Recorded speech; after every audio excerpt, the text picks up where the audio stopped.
Tenemos la siguiente presentación. Ahora vamos a invitar a Alfonso Mayer González, ¿sí? Él nos va a hablar un poquito acerca de la importancia del físico médico en el diseño y puesta en marcha de instalaciones radiactivas para uso médico. Alfonso es egresado de la licenciatura en Ciencias Físico-Matemáticas. Él estudió la maestría en Tecnología Avanzada en el Centro de Investigación en Ciencia Aplicada y Tecnología Avanzada del Instituto Politécnico Nacional. Ha trabajado como físico médico de radioterapia, braquiterapia y medicina nuclear en diversos hospitales, como por ejemplo podemos mencionar nosotros el Hospital Regional de Alta Especialidad de Ixtapaluca, el Hospital Juárez de México, el grupo de hospitales Ángeles, ¿sí? Él ha tenido la oportunidad también de participar en diversos cursos regionales becado por el organismo editor en eventos como la Conferencia Internacional sobre Protección Radiológica en Medicina en Viena, Austria, en el 9º Congreso Latinoamericano IRPA que se desarrolló en Río de Janeiro, Brasil, entre otros.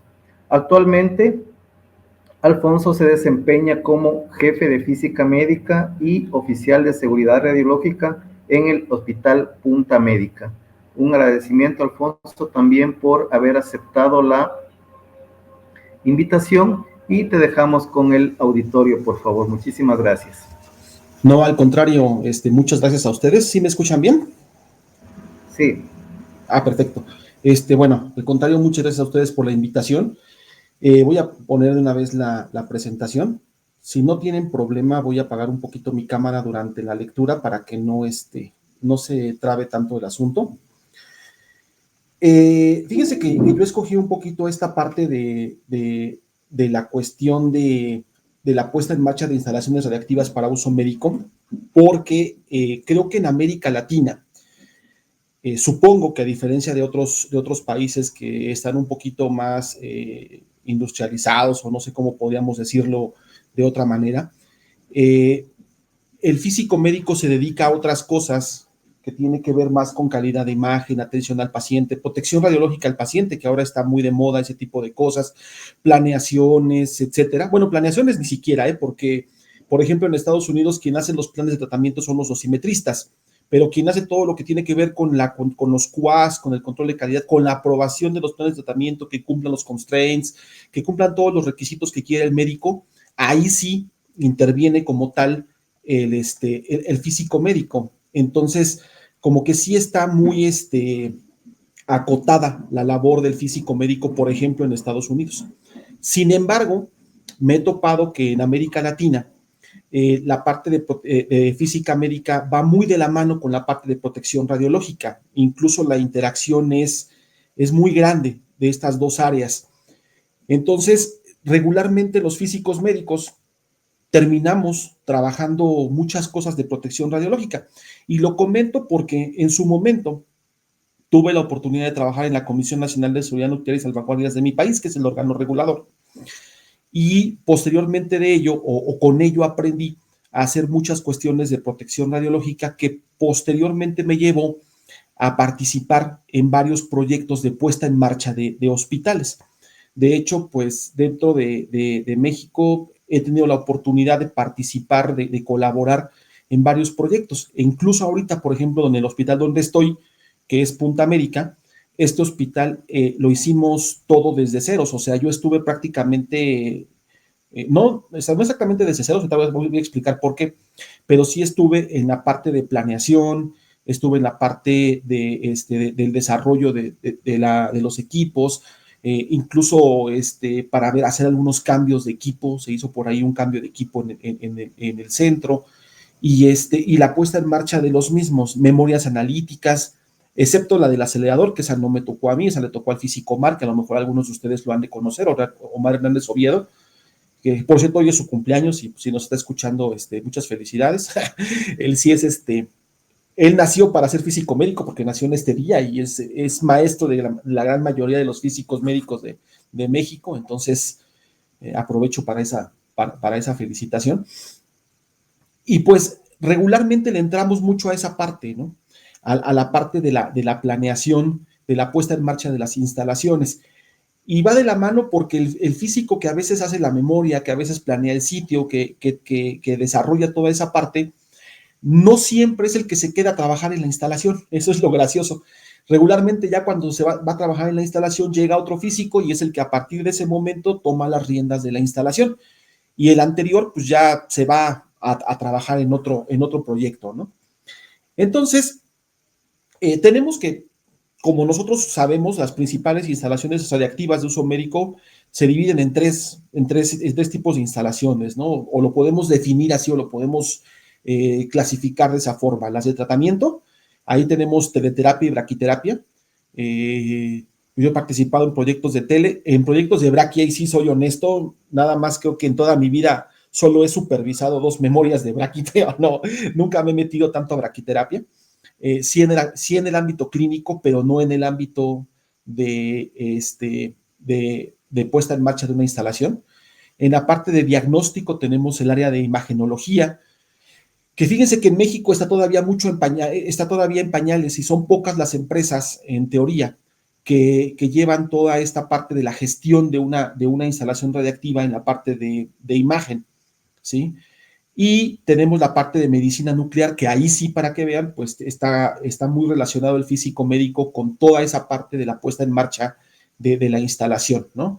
Pero en imagen todavía en México estamos muy, muy en pañales. De hecho, y no creo que no nada más en México, sino en muchos lados de América Latina, de hecho, todavía ni siquiera se pide como tal o se obliga como tal a las instalaciones de imagenología a tener un físico médico para lo que se requiera, ¿no?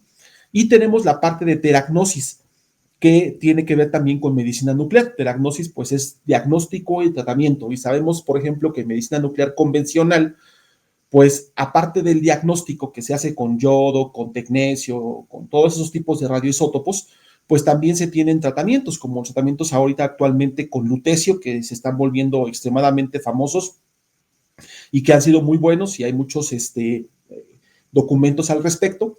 La parte del radio 223, y pues anteriormente teníamos la parte del samario. También se lleva a cabo la parte de itrio, pero las esferas de itrio se les ha considerado aquí en México como braquiterapia. Entonces, la parte de esferas de itrio, que antes estaba incorporado hace muchos años en la parte de medicina nuclear, y que prácticamente el único que lo hacía era América Sur, si no mal recuerdo, hace años, estoy hablando de por ahí del 2014, 2015, por ahí así, 13, era únicamente América Sur el que hacía ese tipo de cosas. La doctora Alicia Greff, si alguno la ha escuchado, era el esposo de ella era el que las hacía. Entonces, ese es el tipo de instalaciones, y es las instalaciones donde realmente el físico médico en la parte de protección radiológica se involucra para poder desarrollar todo el proyecto de infraestructura de estas áreas, donde obviamente pues también hay combinación de áreas, porque por ejemplo hay hospitales de especialidades donde se combina medicina nuclear, radioterapia, braquiterapia, etcétera, que ya son proyectos integrales, ¿no? Donde viene toda la área de oncología.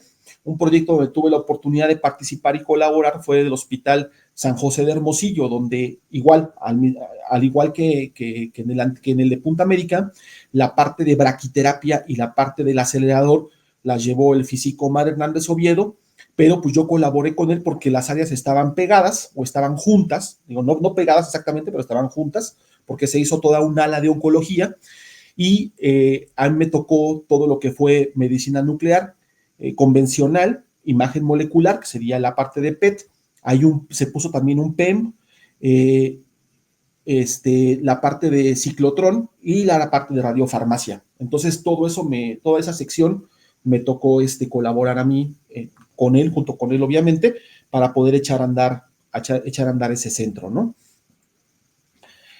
El proceso básico de una instalación, para darle vida a una instalación radiactiva, a un proyecto de ese tipo, a un proyecto integral o a un proyecto en general para uso médico, en primera, la elección de sitio. Es muy importante la elección de sitio. Ahí hablamos nosotros de ciertos requisitos que pide el órgano regulador, pero no solo el órgano regulador en cuestión a protección radiológica, sino también lo piden en algunos lugares la parte de la municipalidad, o sea, el municipio, la gubernatura, piden ciertos documentos.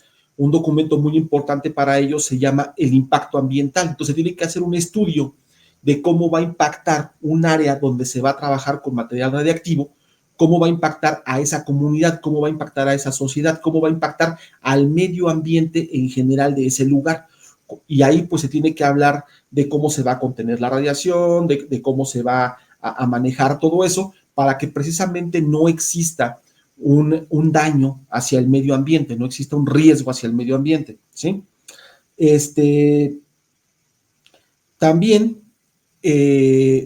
después de la elección del sitio, viene la parte más importante para el físico médico, o sea, o para el físico médico que, como repito, pues está en la parte de protección radiológica en este caso. Ya que se eligió el sitio, viene el diseño de la instalación. Obviamente, pues uno no es arquitecto ni es ingeniero civil, ¿no? El plano, todo eso. Hay físicos que lo saben hacer. También debo reconocer, yo no soy bueno en AutoCAD, la verdad es que nunca me metí en eso, pero yo conozco físicos que sí. Y entonces ellos ayudan a diseñar junto con el arquitecto cómo va a estar la instalación, sobre todo la parte de, porque pues tiene mucho que ver con los flujos de trabajo. O sea, cómo voy a pasar un paciente de un lado a otro, cómo voy a hacer que se irradie menos, y eso es muy importante. ¿Por qué? Porque en la parte del diseño de la instalación es donde podemos ver el ahorro real de una construcción. Dentro de la parte del diseño de instalación tiene que haber también la sección de la elección de los equipos. ¿Por qué? Porque cuando uno diseña la instalación o cuando se diseña la instalación, es importante que el físico médico esté presente o una parte o un especialista, que aunque no sea el físico médico necesariamente, el que esté presente para poder determinar qué tipo de equipos se van a comprar. Y eso tiene que ver mucho con el impacto social que va a tener el hospital y el impacto económico que debe verse reflejado en el hospital. El crecimiento que va a tener, si se espera un crecimiento, qué tipo de crecimiento se va a tener y hacia qué población está dirigido. Eso es muy importante porque si es un hospital privado, pues obviamente, dependiendo del tipo de hospital privado que se vaya a construir, pues se va a meter mucho dinero de por medio y pues se piden prácticamente los equipos non plus ultra que existan, ¿no? Pero si es un hospital público, hay que adaptarse mucho a la cuestión gubernamental, ¿no? Y ahí es donde entra un poco el problema, porque muchas veces en la parte de elección de los equipos y en la parte de diseño de la instalación, no está presente el físico médico y entonces es un administrativo el que selecciona todo ese tipo de cosas. Termina siendo un administrador de empresas, un contador, una persona así, la que termina comprando las cosas y a veces eso que compra no es útil para el área, no nos sirve para el área y tenemos que estar, o se le hace al empresario, al dueño, al gobierno, tener que estarle pidiendo cosas y tienen que estar erogando un gasto mayor precisamente por no haber elegido los equipos de forma adecuada, ¿no? Porque pues el vendedor, digo, no todos, pero hay vendedores que pues ellos cómprame todo lo que sea y por vender te van a vender todo, ¿no? Pero pues solamente a veces no se requiere, o hay cosas que no se requieren, pero pues se compran porque sí, ¿no? Y no hablemos de otros temas porque nos meteríamos en temas políticos, ¿no? Y la parte importante o la parte central en donde ahí la participación del físico es extremadamente importante. Una pregunta, ¿se ve la flechita de mi cursor? ¿No, verdad? Ah, no me contestan. Bueno, es el cálculo de blindajes, lo que sería la memoria analítica, ¿sale? Entonces, una vez que ya se ha pasado el diseño de la instalación, en México, por ejemplo, ya que se diseña la instalación y se hace la memoria analítica, se lleva a cabo una cuestión que se llama un permiso de construcción, ¿sí? Un permiso de construcción se le da se hace de forma municipal, se hace de forma gubernamental y se hace también ante el órgano regulador ese permiso de construcción. Se ingresan varios documentos ante el órgano regulador y el órgano regulador nos dice, ¿saben qué? Ya pueden construir, la memoria de cálculo está bien, los blindajes son los adecuados. Y aquí la otra parte importante en ese permiso de construcción o en ese proceso de construcción es la vigilancia que tiene que hacer el físico médico en esa parte. Por último, una vez que se ha construido, se cierra, bueno, aquí en México es así, se cierra el permiso de construcción ante el órgano regulador y se le demuestra a ese órgano regulador que todo se ha hecho conforme a los lineamientos que se establecieron en la memoria analítica, es decir, respetando los blindajes, respetando las ubicaciones de las zonas, las áreas, las distancias, las alturas, todo lo que conlleva a ese periodo. Y una vez que se hace esto, entonces ya se va al proceso de licenciamiento, donde en el proceso de licenciamiento, en efecto, tenemos la parte de la elección del personal, la elaboración de los procedimientos operativos, administrativos, de emergencia, ¿sí? La instalación de los equipos, las pruebas preoperacionales, todo lo que conlleva la puesta en marcha como tal para después ya, todo lo que conlleva esa parte, perdón, para después ya tener la puesta en marcha y ya tratar o diagnosticar a nuestro primer paciente, ¿sale? Vamos a desglosar un poquito esta situación. En la elección de sitio es muy importante toda esa parte, sobre todo por algunas cuestiones normativas, ¿no? Se debe tener un terreno adecuado, se debe buscar un lugar adecuado. En México, obviamente, nos piden, y yo creo que en todos los países, por ejemplo, en la parte de los riesgos, que describamos qué va a suceder, por ejemplo, si hay un temblor, cómo se va a actuar en un temblor, cómo se va a actuar en caso de una inundación, cómo se va a actuar en caso de un incendio. Entonces, obviamente, para poder elegir el sitio en donde se va a trabajar una instalación radiactiva, en donde se va a llevar a cabo, se va a construir una instalación radiactiva, pues tenemos que buscar sitios adecuados para su construcción. No se puede comprar cualquier terreno, no se puede hacer en cualquier lugar.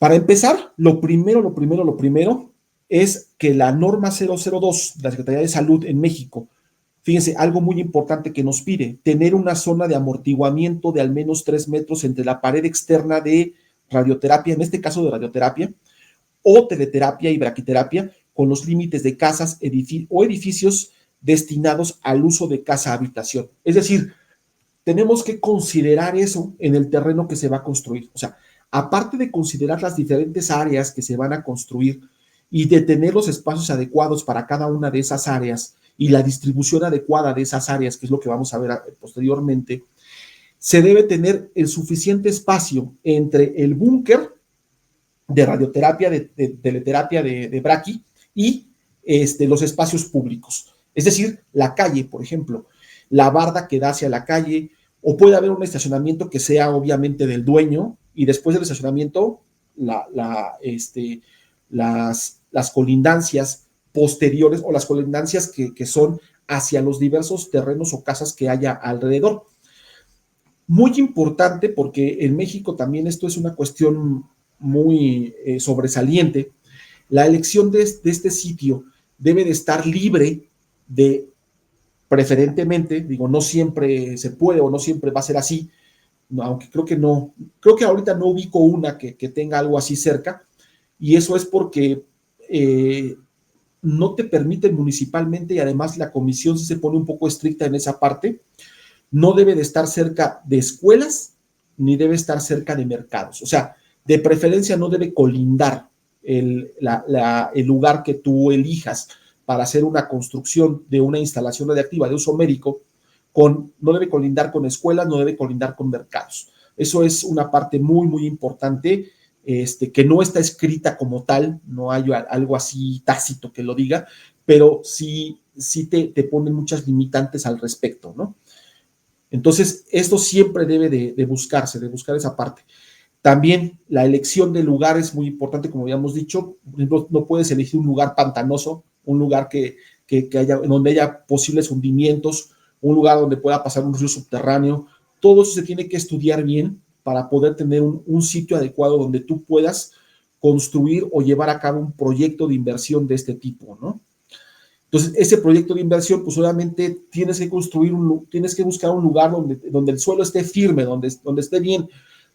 Yo podría decir que, que buscar un lugar, por ejemplo, donde no tiemble mucho, pero en México creo que eso es un poquito complicado, en la Ciudad de México sobre todo, ¿no? O sea, pues así como que, híjole, buscas un lugar donde no tiemble en la Ciudad de México, si casi cada 19 de septiembre, que se cumple el aniversario de uno de los temblores más fuertes que tuvimos en la Ciudad de México, prácticamente cada 19 de septiembre se hacen las apuestas para ver si va a volver a temblar o no, porque ya ha habido 2 temblores fuertes en ese día. Entonces, en Oaxaca, por ejemplo, Guerrero, por ejemplo, son estados donde hay una cuestión sísmica muy importante, y entonces lo que se debe de buscar en esos lugares principalmente son zonas donde haya un suelo duro que pueda resistir ese tipo de temblores, ¿no? Aunque bueno, obviamente pues la construcción del búnker, pues ahí puede sobrevivir muy tranquilamente, ¿no? Entonces, aquí, por ejemplo, tenemos, o aquí está puesto un ejemplo de cómo debe de ser más o menos nuestra instalación. Si ustedes se fijan, esta es una planta base, y la parte de radioterapia, la parte de medicina nuclear, están como que alejadas un poco del edificio principal, o sea, la parte de consulta externa, consultorios, toda esa sección. Digo, hay conectividad entre esa sección y la parte de manejo de materiales radiactivos, pero si ustedes se fijan, hay una barrera suficientemente amplia e importante entre esa área y las colindancias externas al territorio del que va a ser el dueño o el que va a tener esa instalación radiactiva, ¿no? En este caso es usuario, así se le maneja aquí, el usuario, o también se le maneja como representante legal, o el representante legal del representado, que en este caso pues sería el que tiene el poder ahí en la instalación, ¿no? Entonces, siempre tratar de buscar ese tipo de situaciones, tratar de que esté un poquito alejado. No es que seamos los apestados del hospital, no es así, sino simplemente es por cuestiones también de seguridad, es por cuestiones de miedo, de no generar miedos, no generar problemas con la gente, ¿no? Principalmente, ¿no?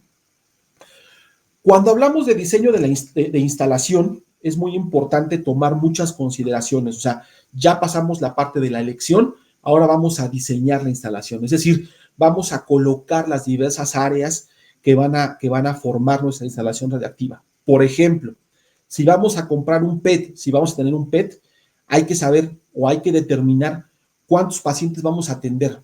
Ahora, por ejemplo, si vamos a hacer un PET, lo primero que tenemos que buscar es que haya un ciclotrón cerca, no muy lejano, porque, bueno, cerca es relativo. La palabra cerca es muy relativa, ¿no?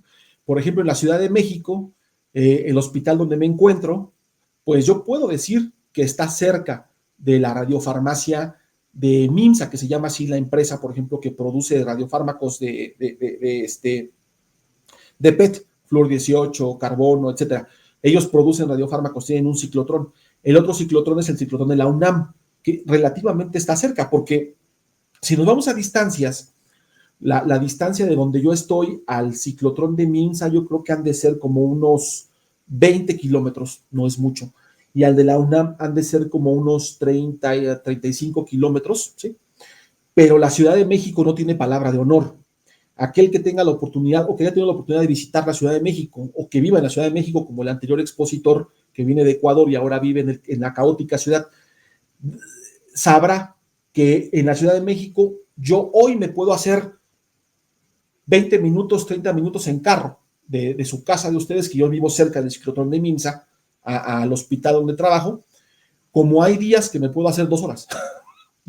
Y no es broma, me puedo hacer 2 horas del hospital, de la casa de ustedes al hospital donde trabajo. Entonces, eso es muy importante de considerarlo, o sea, se debe de considerar ese tipo de cuestiones, ¿no? Entonces, hablamos de que si yo tengo un PET, si yo voy a tener un PET, debo tener un ciclotrón cerca. En México, por ejemplo, no hay muchos ciclotrones, ¿no? En México hay un ciclotrón en Cancún, hay ciclotrón en Hermosillo, hay ciclotrón en Monterrey, en Guadalajara. Si me equivoco o hay otro más, tienen toda la libertad de decirme, no, no tengo la verdad absoluta, y hay en la Ciudad de México, obviamente, ¿no? Yo creo que ha de haber como cerca de unos 8 o 9 ciclotrones en todo el país, más o menos, por ahí así.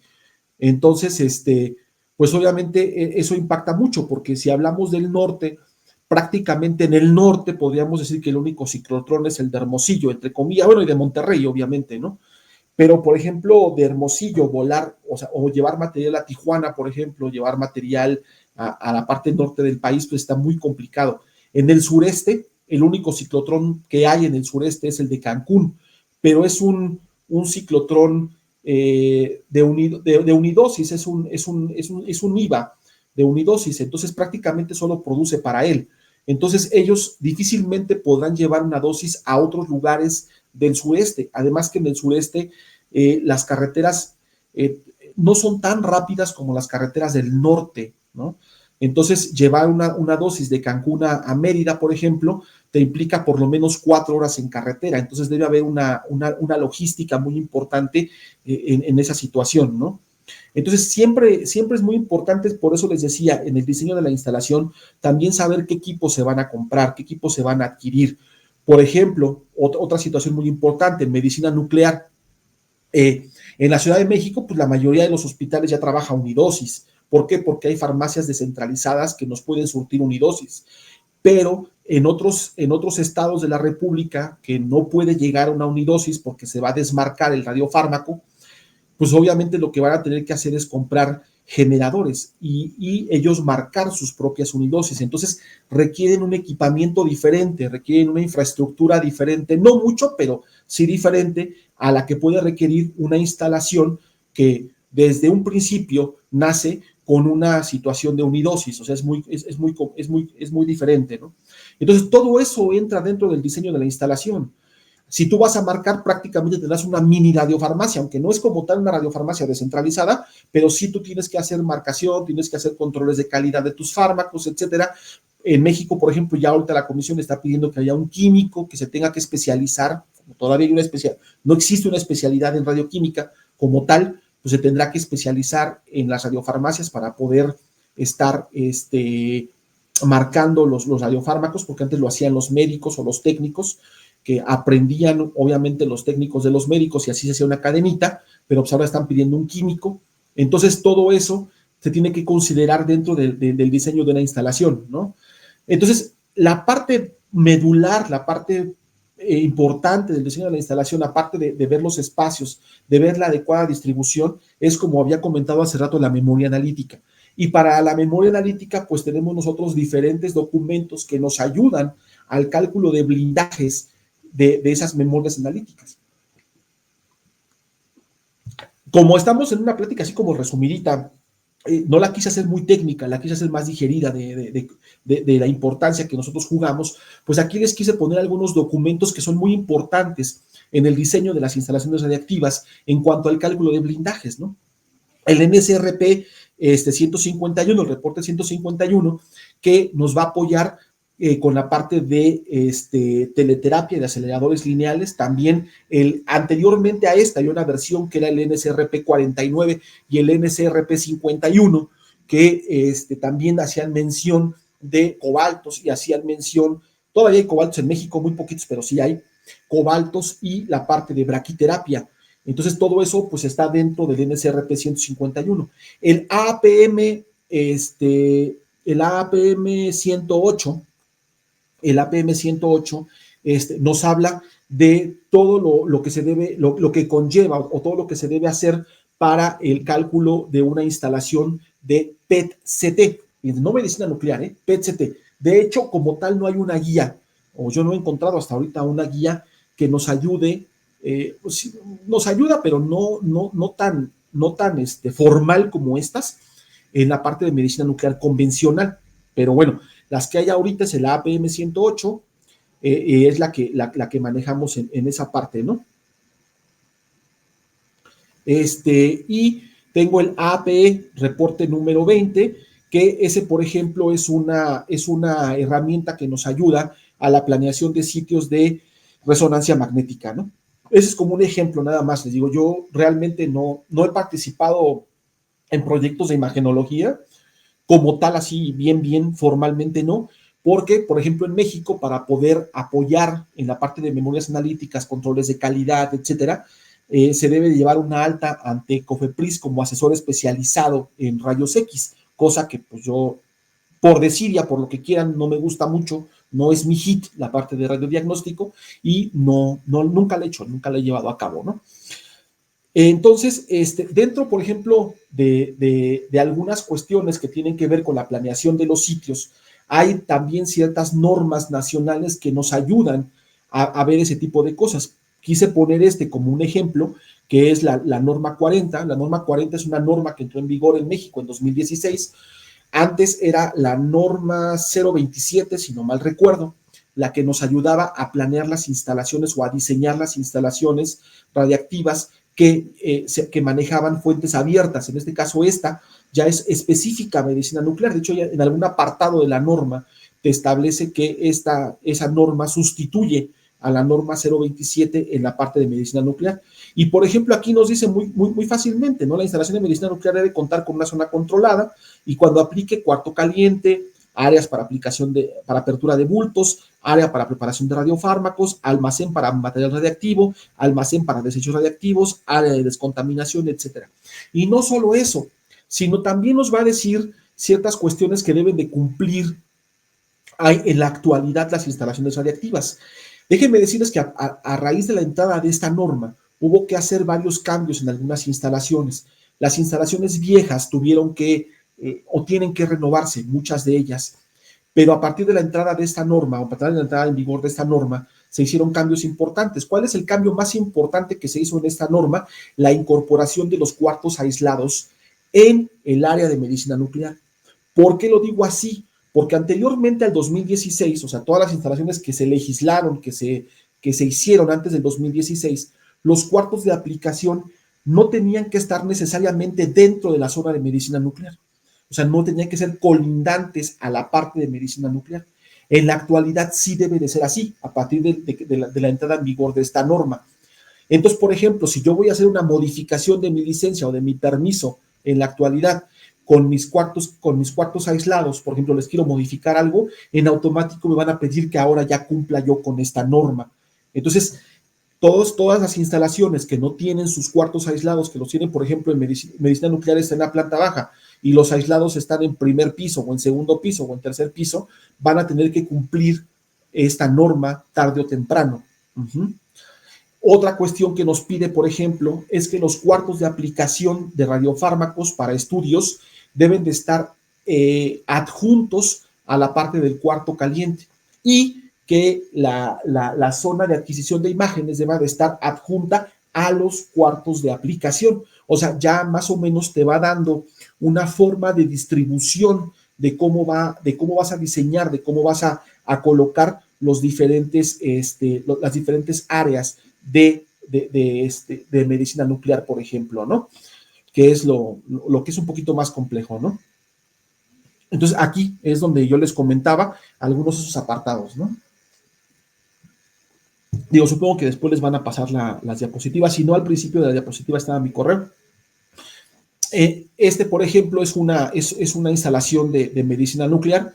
Podemos ver nuestro cuarto de PET, pero si ustedes se fijan, está un poquito, la distribución está un poquito rara, ¿no? Porque la parte donde está el cuarto caliente está al fondo de un cuarto de administración de dosis. Entonces, cuando llega a la radiofarmacia, tendría que entrar por la puerta principal, entrar dentro, o sea, atravesar el cuarto de aplicación de dosis para llegar a la radiofarmacia. Y eso, para mí, no está de forma adecuada. Yo creo que aquí la distribución no es una distribución que pudiera ser la adecuada para un centro de diagnóstico, para un centro de PET, ¿no?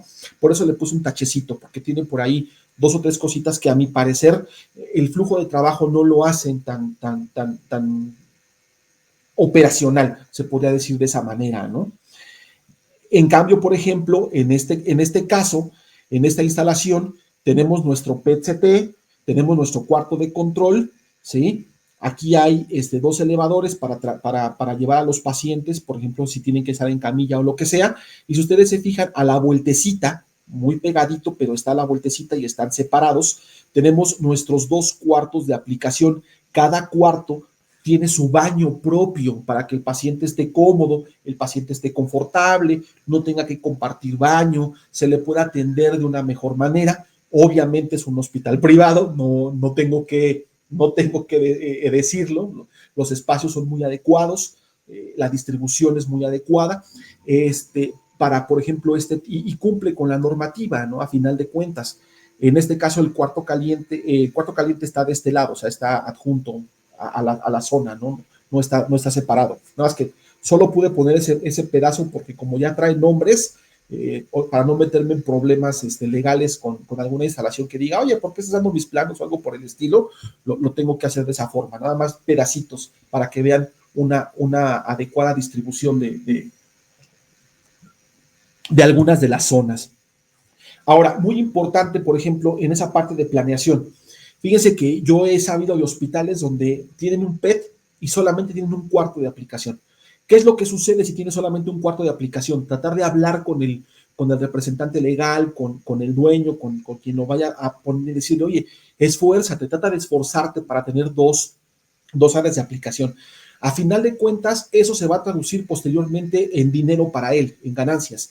Porque, por ejemplo, en los casos de un solo cuarto de aplicación, sabemos perfectamente que en el caso de los PETs, por ejemplo, sobre todo en PSMA, muchas veces los pacientes tienen que tener rastreos tardíos después de haber sido su rastreo normal, se le manda a descansar un rato o se le manda a orinar y después tiene que regresar.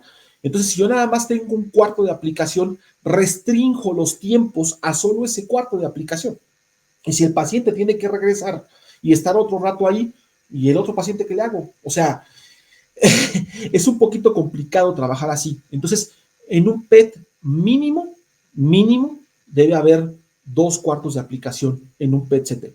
Si se puede 3, perfecto, padrísimo, pero lo mínimo deben de ser 2 cuartos. ¿Por qué? Para un trabajo adecuado. Ahora, cuando se hacen los cálculos de la memoria analítica, es muy importante, y esto es una clave muy importante, checar las contribuciones. Nosotros tenemos un límite legal de dosis, pero por ejemplo, si este paciente que está en el cuarto número 2, por ejemplo, al estar aquí, está recibiendo dosis del paciente del cuarto número 1 y está recibiendo dosis a lo mejor del paciente que está en el PET, si es que tuviera un paciente en el PET y ese paciente ahí. Entonces, si yo nada más restringo en las condiciones de mi licencia a que solo voy a tener 2 pacientes al mismo tiempo, entonces yo tendría que hacer ese juego de decir la contribución, o sea, el límite de dosis de este paciente en lugar de ser 20 milisieverts por año, supongamos, estoy diciendo una cantidad así nada más, sabemos que la dosis legal para POE es de 20, ahorita voy a esa parte de forma internacional porque en México es de 50, milisieverts por año, que son aproximadamente 25 microsieverts por hora. Entonces, este paciente, nosotros tenemos que diseñar las áreas para que este paciente de aquí, en lugar de que la dosis legal sea de 25 microsieverts, tendría que ser de 12.5 microsieverts. ¿Por qué? Porque está recibiendo la contribución del paciente de acá y el paciente de acá. O la enfermera, cuando entra aquí, recibe la contribución de aquí y la contribución del propio paciente. Entonces, eso es muy importante siempre considerarlo en las memorias analíticas. Ahora, volvemos a lo mismo. A raíz de la entrada en vigor de la norma 2, de la norma 40 en México, en las zonas donde hay pacientes, o sea, en las zonas donde se va a aplicar el radiofármaco, debe haber barreras de separación de tal manera que el límite legal de dosis de ese paciente no sobrepase el límite de público. Es decir, que por ejemplo, estas áreas de aplicación, a partir de 2016, ya no deben de calcularse con el límite legal de POE, aunque sea una zona controlada. Debe calcularse con el límite legal de público general.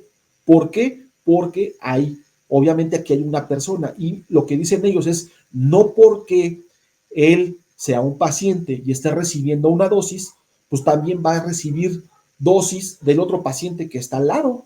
O sea, no tendría por qué ser de esa manera. O sea, todavía aparte de la dosis que se le está dando a este paciente, va a tener que recibir la contribución de otro, pues está un poco canijo, ¿no? Entonces, por eso es que esa normativa llevó a esa cuestión.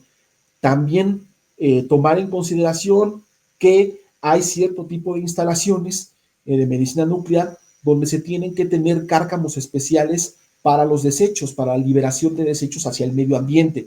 En este caso, por ejemplo, en las instalaciones donde solo hay PET, no te piden un cárcamo especial. ¿Por qué? Porque obviamente pues son radiofármacos, radioisótopos de una vida media muy baja. Entonces, rápidamente va a haber una desintegración radiactiva, rápidamente va a haber un decaimiento y en consecuencia, pues la concentración en los drenajes pues, va a ser lo suficiente como para poder liberar el drenaje sin un daño, entre comillas, al medio ambiente, ¿no? Entonces, en estos casos no, pero en los casos de medicina nuclear, donde existen cuartos aislados de tratamiento, donde se dan tratamientos de 100, de 150, de 200 milicuries, 250 en algunos casos, sí debe haber lugares donde se debe de almacenar los desechos biológicos a decaer hasta unos ciertos límites que nos marca también la norma para poder después ser desechados al drenaje común. ¿Sale? Aquí, por ejemplo, en este caso, estos 2 cuartos, ahí sí son 2 cuartos de aplicación de yodo, están colindantes con un pasillo, están colindantes con el cuarto caliente y esta escalera, que es una escalera por donde entra la radiofarmacia y deja el material radiactivo. Si ustedes se fijan aquí también, pues el cumplimiento de la norma es muy adecuado, la forma de la distribución de esta área de aplicación de fármacos también es muy adecuada, porque obviamente disminuye la contribución de la dosis entre las diversas áreas, ¿no? Y eso hace que, pues a la larga, ocupes menos blindajes, ¿no? Por ejemplo, también, cuando hablamos de aceleradores, hay que buscar también que la posición del acelerador nos ayude en cuanto a precisamente esa cuestión de las barreras. Recordemos que en un acelerador vamos a tener barreras primarias y barreras secundarias. Si nosotros podemos hacer que las barreras primarias, que es donde apunta el haz, colinden, por ejemplo, con estacionamientos, colinden con un área de donde exista un factor se me acaba de un factor de ocupación alto. Eso nos va a ayudar a que los blindajes sean mucho menores, ¿no? Buscar que, por ejemplo, en el techo pues sea cielo abierto y no haya nada alrededor. Buscar, por ejemplo, que haya jardines alrededor y el búnker esté prácticamente solo. Eso nos va a ayudar bastante, ¿no? A disminuir blindajes y al momento de disminuir blindajes, pues también vamos a disminuir costos, ¿no? Entonces eso nos va a ayudar bastante, ¿no? En el caso de los ciclotrones, también hay que manejar, porque hay 2 tipos de ciclotrones, los ciclotrones normales y los ciclotrones autoblindados. También hay que analizar esa parte de los ciclotrones autoblindados y la distribución de cómo es el área del ciclotrón, porque el ciclotrón produce, pero después de eso viene un área donde vamos nosotros a tener la parte de la radiofarmacia. Y entonces tener nuestra área de control de calidad, nuestras celdas calientes, nuestra área de almacenamiento, nuestra bodeguita, nuestros accesos, o sea, todo eso debemos de siempre tener las áreas o tratar de buscar áreas adecuadas y suficientemente espaciosas. Es importante también hacer conciencia a los administradores, a las personas de dinero, la importancia de espacios amplios. Un espacio amplio, aparte de darle la comodidad al paciente, recordemos los preceptos básicos de protección radiológica, distancia, blindaje, distancia, tiempo y blindaje. Entonces, si tenemos un área espaciosa, entre mayor distancia hay en el cuarto de aplicación, que no esté el paciente prácticamente pegado a la pared, pues obviamente eso se va a ver, el impacto que va a tener es un impacto totalmente económico, ¿no? Y lo que decíamos, la elección de equipos. Obviamente, pues a veces son particulares, ¿no? O sea, es gente que son médicos nucleares, son radiooncólogos, son radioterapeutas, son médicos o físicos ya ahora que quisieron poner sus gabinetes y apenas empiezan y a lo mejor pues no tienen la suficiente capacidad económica para poder explayarse al máximo, pero sí buscar espacios de crecimiento, ¿no? O sea, por ejemplo, si yo voy a instalar una gama cámara o un SPEC, solamente SPEC, buscar sí, que el cuarto donde lo voy a instalar sea lo suficientemente grande, porque si pega el SPEC, al rato puedo tener un crecimiento y tener un SPEC CT.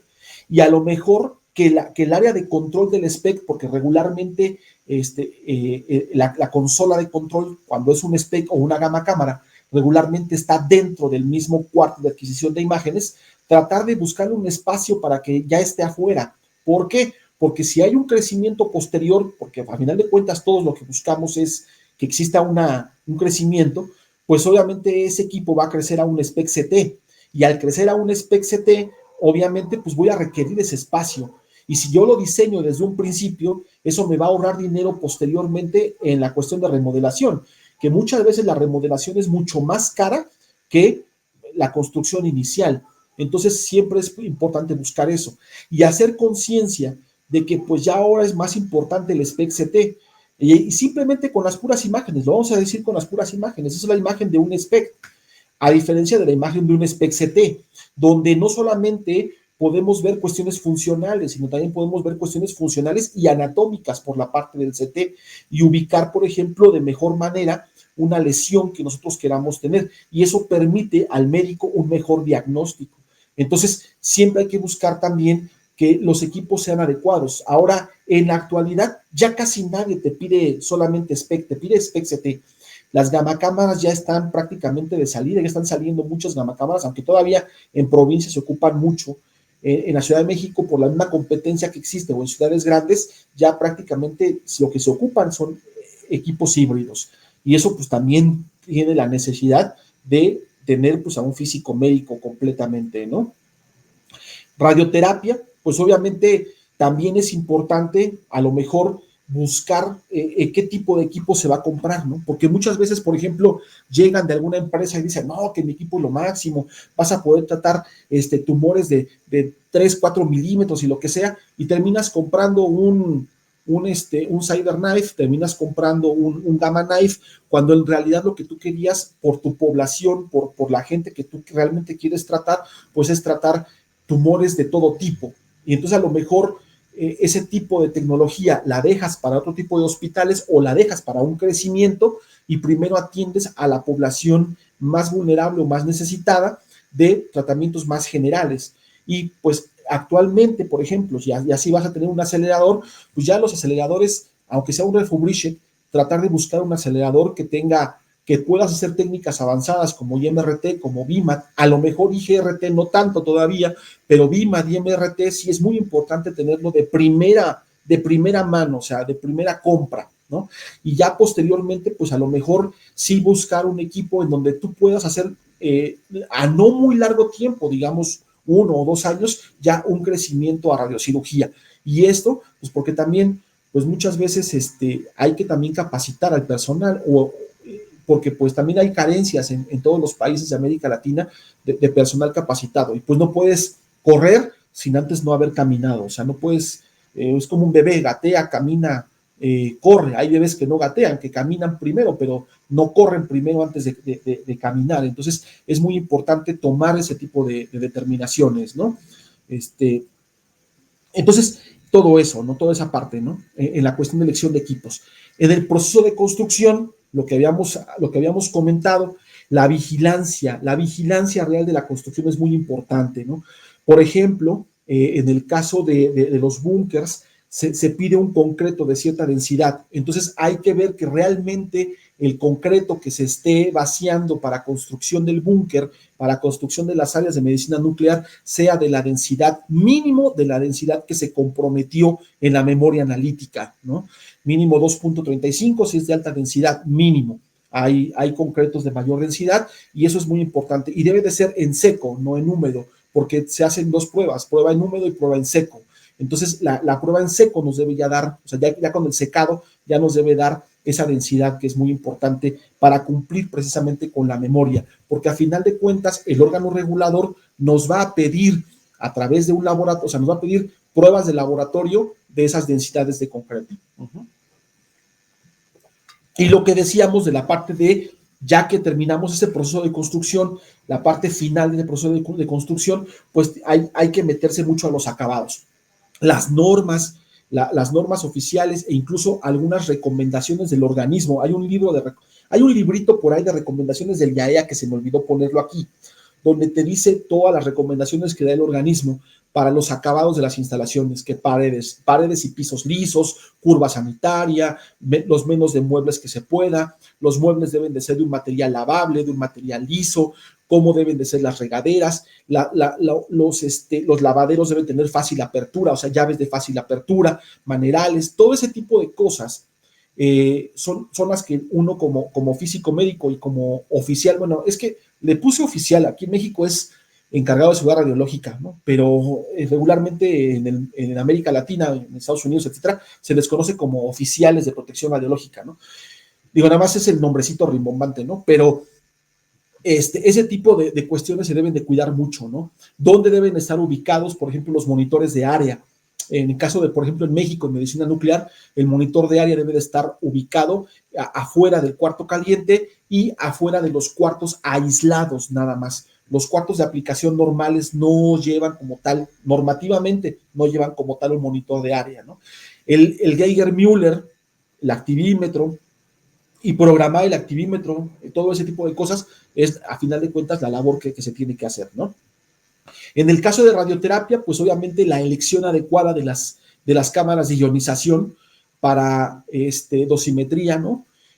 Los equipos de dosimetría de referencia, los de absoluta, obviamente, los de referencia, la cuba de agua, hay varias marcas, hay varios modelos, y por ejemplo, si yo pienso crecer a radiocirugía, a lo mejor desde un principio me conviene comprar mis cámaras de diodos o me conviene comprar mis microcámaras de punta de diamante, no sé, pero si no lo voy a hacer en ese momento, si pienso hacerlo después, los fantomas obviamente para control de calidad de radiocirugía, pero si no lo voy a hacer en ese momento, pues hay que hacerlo, hay que tenerlo como un plan adicional para después poder adquirir ese tipo de equipamiento, ¿no? Hay varias marcas en México, yo trabajo, ahora sí que voy a echar mi comercial, he trabajado con PTW, he trabajado con IVA, he trabajado con Sol Nuclear, y la verdad son muy buenas marcas. A mí la verdad es que este fantomita esta cuba, del Sound 2, la verdad es que el Sound 2, no, es genial esa cuba, ¿no? Esa cuba de Sound Nuclear es una maravilla, ¿no? Pero bueno, revolucionó muchas cosas, es muy padre, ¿no? Pero no siempre se tiene la capacidad económica para comprar, les digo, sobre todo cuando es un hospital público. Y ya cuando vamos a la parte del proceso de licenciamiento, ahí es donde ya entra completamente la parte de física médica que no tiene que ver con la cuestión del oficial de protección radiológica. También lo hace un físico, ahí sí lo hace un físico médico, obviamente ya más clínico, pero, por ejemplo, en el caso de aceleradores, viene lo que son las pruebas de aceptación. Las pruebas de aceptación, pues es prácticamente que te entreguen el acelerador como debe de ser, con buenos perfiles, con buenas curvas de dosis de profundidad, bien calibradito, hay que sacarle su región de build-up, hay que hacer varias pruebas de isocentro, pruebas de movilidad de la mesa, que te estén dando bien los valores, o sea, son muchas pruebas las que se tienen que hacer, digo, el IAEA te da una guía de pruebas de aceptación, pero, por ejemplo, en el caso de Electa tiene unos documentos que te van guiando en todas las pruebas que tienes que hacer y además ya haces adicionales las del organismo si es que te da tiempo, ¿no? Pero la mayoría son las del organismo. Posteriormente viene el comisionamiento, que no es más que hacer muchos disparos de muchas cosas, lo digo así, no me quiero meter mucho en cuestiones técnicas, pero pues comisionar hay que sacar muchos valores, muchísimos valores de campos de referencia, ¿sí? Y todo eso, programar nuestro TPS, ¿no? Nuestro sistema de planeación. Todos esos valores se tienen que pasar al sistema de planeación, se tienen que capturar en el sistema de planeación para que después el sistema de planeación, bajo los diferentes algoritmos que pueda tener el sistema de planeación, podamos nosotros tener una determinada dosis bajo ciertos criterios, ¿no?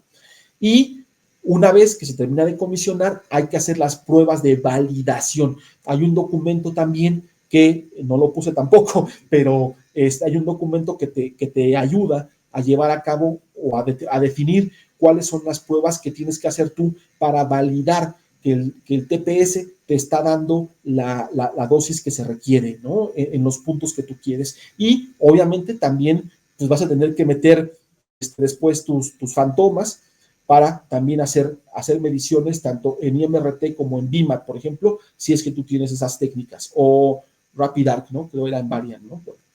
Y obviamente, pues hacer toda la parte de la calibración absoluta de la dosis, ¿sale? Que es la última sección. Todo esto, todos estos resultados se tienen que enviar al órgano regulador para poder obtener la licencia.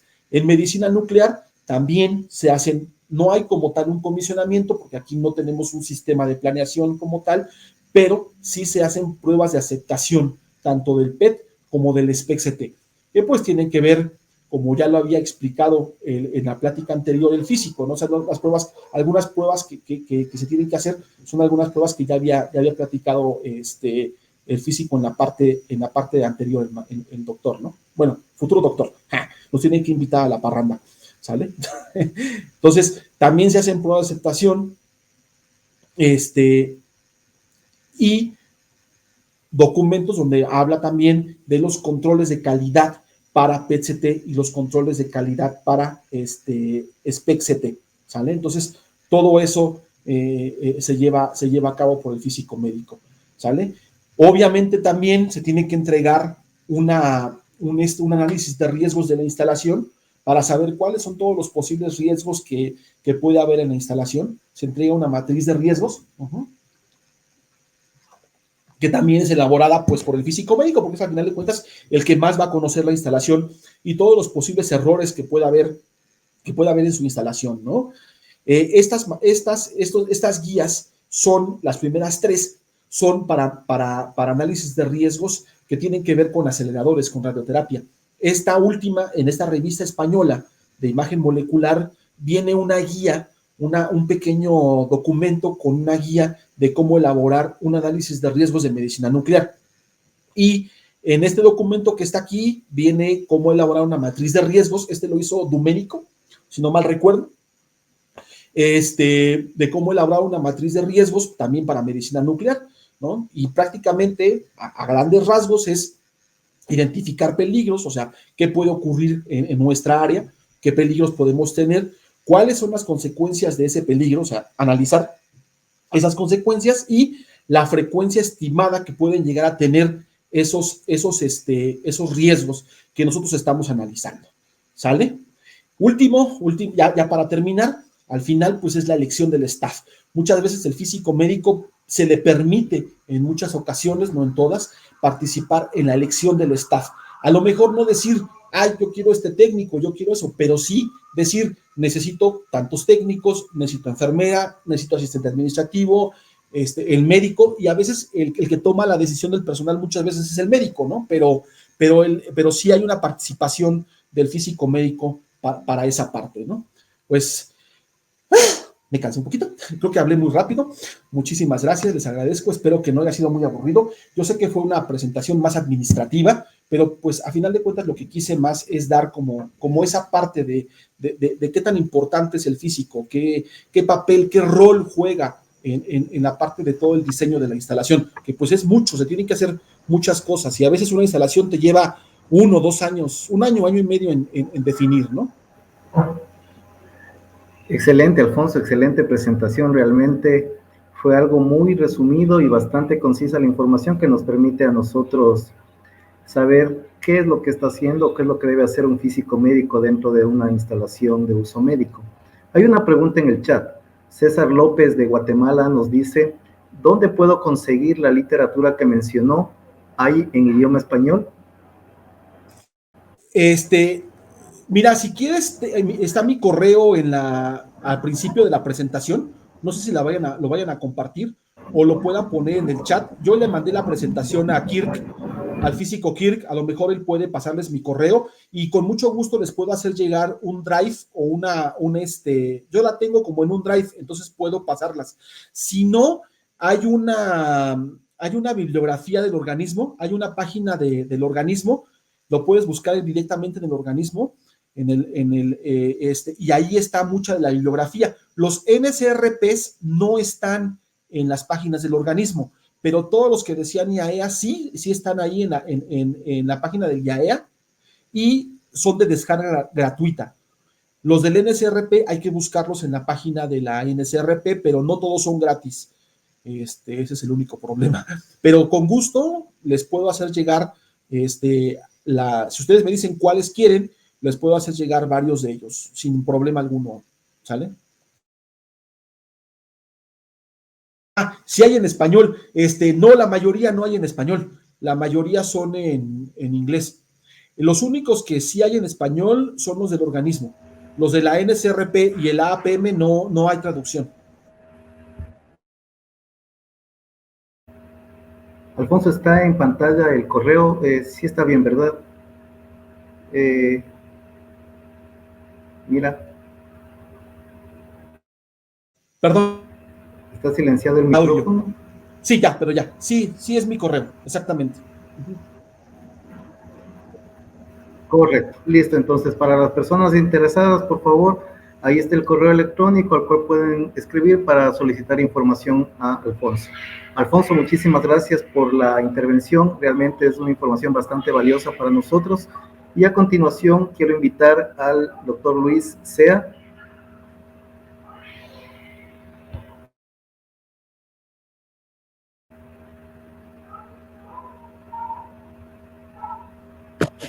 Hola, Miguel.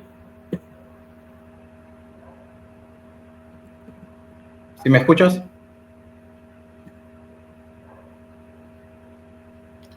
¿Me escuchas? Sí, sí te escuchamos, claro. Bien, como ustedes saben, esta es una actividad que la hemos hecho de manera conjunta con varias organizaciones. Luis Sea es el actual presidente de la Asociación Ecuatoriana de Radioprotección y él se va a dirigir a nosotros para hacer el cierre y despedida de este evento. Bienvenido, Luis.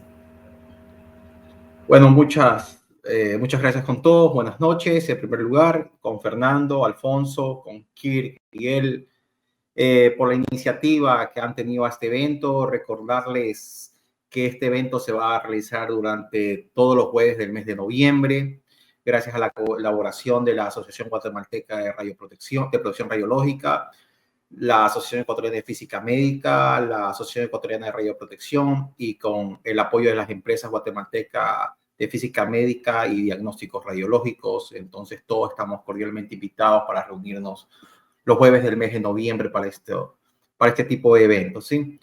Agradecerles, felicitarlos y darles un abrazo a todos ustedes, el cual pertenecemos a este campo de la física médica en algunos casos, otros directas, otros indirectamente.